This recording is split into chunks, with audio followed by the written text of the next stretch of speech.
Entertainment Weekly is at Sundance 2014. I'm Anthony Bresnikan. I'm Sara Volkomerson.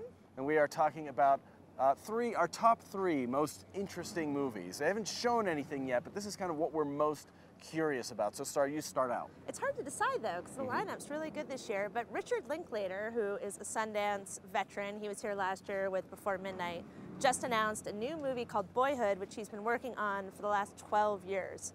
It stars Ethan Hawke, and they've been shooting a couple of weeks each year, so it's actually going to be progression of a young boy's life. About the kid growing up. Yeah, and everyone I've talked to has been trying to get a ticket to the premiere on Sunday night. Yeah, another one that's interesting is Wish I Was Here. That's the Zach Braff movie that he took to Kickstarter and got $2 million for, even though technically he already had financing. Did he need $2 million? He already had the financing, but hey, it's always good to pad the budget a little bit. So. Kate Hudson and Josh Gad are in that. He stars as and directs as a father, an actor who's kind of a bad father and trying to get better at both. Yeah, and I'm also looking forward to God's Pocket, which is directed by John Slattery. He's directed some of the best Mad Men episodes for sure. And he's Roger Sterling. Roger Sterling. Everybody loves Roger Sterling.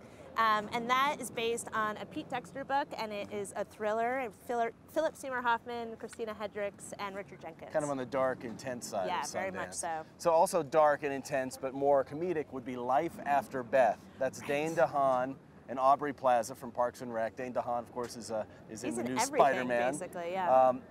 This is a zombie movie and a romantic comedy. What happens when the girl you love comes back as flesh-eating undead? I'm sure there are a lot of guys out there who understand. That's horrible to say. I'm sure there are a lot of girls out there who understand it too. It's true.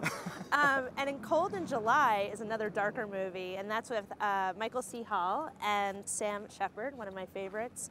And this is another sort of dark thriller about a man who discovers an intruder in his house and kills him in self-defense, only to have the murdered man's father come after him and his family. All right, so finally, Anne Hathaway, not a Sundance veteran, but a recent Oscar winner. And the movie she made immediately after winning for Les Mis last year was called Song 1, and that's turning up here. It's one she also produced. It's about a woman whose brother is a musician, and he goes into a coma. She starts sort of retracing his steps, trying to figure out what happened to him. It sort of also explores the Brooklyn music scene, so there should be some good songs in that. Does she sing? I don't know. Can you stop her? That's a good point. Yeah. All right. Stay tuned for more at EW.com/Sundance. I'm Anthony Bresnikan. I'm Sara Volkomerson. We'll be here all week.